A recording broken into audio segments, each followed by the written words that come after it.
I'm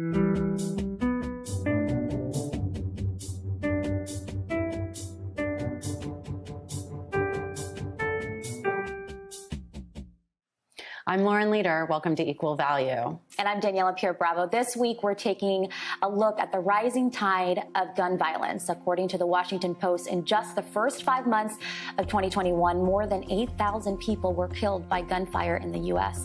Lauren, this puts the pace for this year to be one of the deadliest. If you look at it, about 54 lives lost per day in this year. That's about 14 more deaths per day on average from the previous 6 years. They're just shocking numbers. And somehow we have come to just accept this level of gun violence as a normal part of daily life in the United States, which is just unbelievable. Luckily, we have an organization like Moms Demand Action, which is mobilizing millions of women around the country, millions of moms, not to accept the status quo on gun violence, but to fight back and to work to pass common sense gun legislation like background checks, disarming domestic abusers, which is also a huge part of the picture. We're so pleased to have with us today Shannon Watts, the founder of Moms Demand. Shannon, welcome. Thank you. You and I both know that there's something incredibly powerful about the civic and political power of women. In your case of moms, can you talk a little bit about what it means to have these millions of moms mobilized to fight gun violence and why moms are so critical to this fight? You know, I think that the gun lobby's worst nightmare was that women and mothers in this country would rise up against them. You know, we have been the secret sauce, women, in activism. You go all the way back to Prohibition when women were really first allowed to get off the sidelines and be activists. Men were never really able to put that genie back in the bottle. And we've really been on the front line of activism from child labor laws to suffrage to civil rights, all the way up to the water crisis in Flint, Michigan. And time and again, when women get involved, they force change. And I think it's for a lot of reasons, but in particular, because women care so much about their families and their communities, and they won't back down until their families and their communities are safe. The Biden administration committed to taking executive action on this front.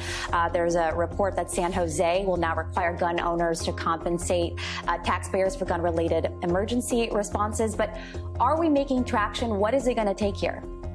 We are. You mentioned San Jose. Moms Demand Action and Students Demand Action volunteers were pivotal in making that happen with the mayor.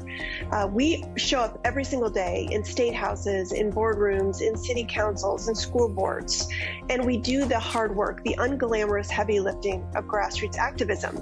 It's like drips on a rock. It doesn't happen overnight. Much of the change in this country, because of the way the systems are set up, is incremental. And I know we're all waiting for this cathartic moment in Congress, which I promise you is coming.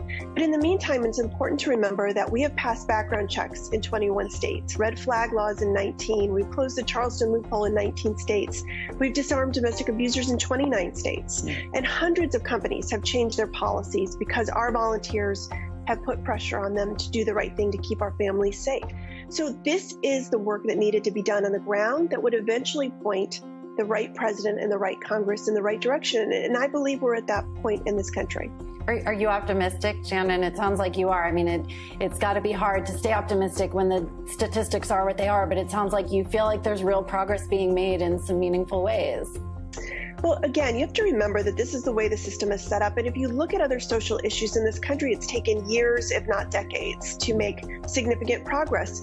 We've only been doing this work now for about 8.5 years. I think what makes this issue so different is the tragedy of over 100 Americans being shot and killed every single day, over 230 more wounded. So really the clock is ticking every single minute, and time is of the essence to save American lives.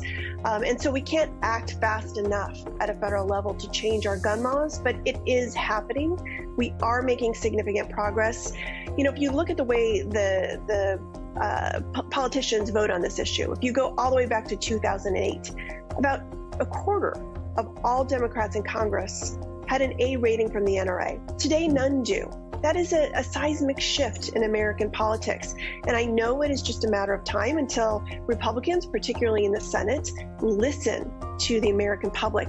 90% support stronger gun laws. 89% of those people are Republicans. 87% of them are gun owners. So the only place that this is a polarizing issue in America right now is in the U.S. Senate. Yeah, this is an issue that we'll certainly keep our eye on and continue reporting on. Shannon, thank you so much for being here. Hey, NBC News viewers, thanks for checking out our YouTube channel. Subscribe by clicking on that button down here and click on any of the videos over here to watch the latest interviews, show highlights, and digital exclusives. Thanks for watching.